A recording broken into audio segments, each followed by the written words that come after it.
Una domanda che frequentemente abbiamo ricevuto negli ultimi anni riguarda la tempistica con cui deve essere erogata la formazione sulla sicurezza ai lavoratori neoassunti. Il dubbio nasce da una frase presente nel vecchio accordo Stato-Regioni del 2011, nella quale si prevedeva che il percorso formativo fosse completato entro e non oltre 60 giorni dall'assunzione.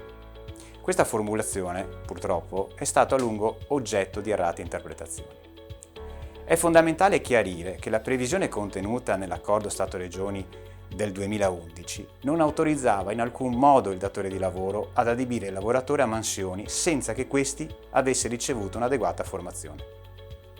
L'articolo 37 del decreto legislativo 81 del 2008 è sempre stato chiaro su questo punto.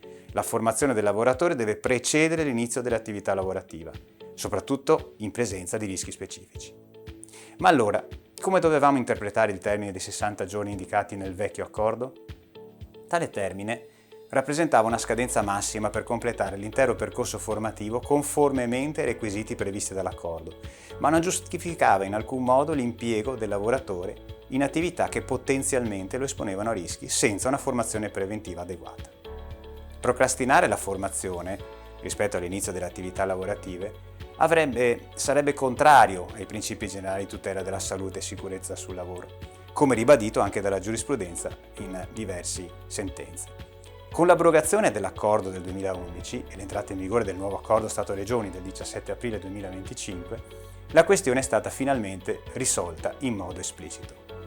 Il nuovo testo, infatti, non riporta più la previsione dei 60 giorni e stabilisce chiaramente che la formazione deve avvenire prima che i lavoratori inizi a svolgere le proprie mansioni. Questa modifica è coerente con quanto già stabilito dal decreto legislativo 81 e conferma un principio fondamentale della prevenzione. Nessun lavoratore può iniziare un'attività ed essere esposto a rischi senza prima aver ricevuto una necessaria conoscenza per affrontarli in modo sicuro. Per approfondire le altre novità introdotte dal nuovo accordo sulla formazione e sulla sicurezza, oltre a seguire i nostri seminari gratuiti disponibili sul sito Vega Formazione, guarda le altre pillole video disponibili nei nostri canali social.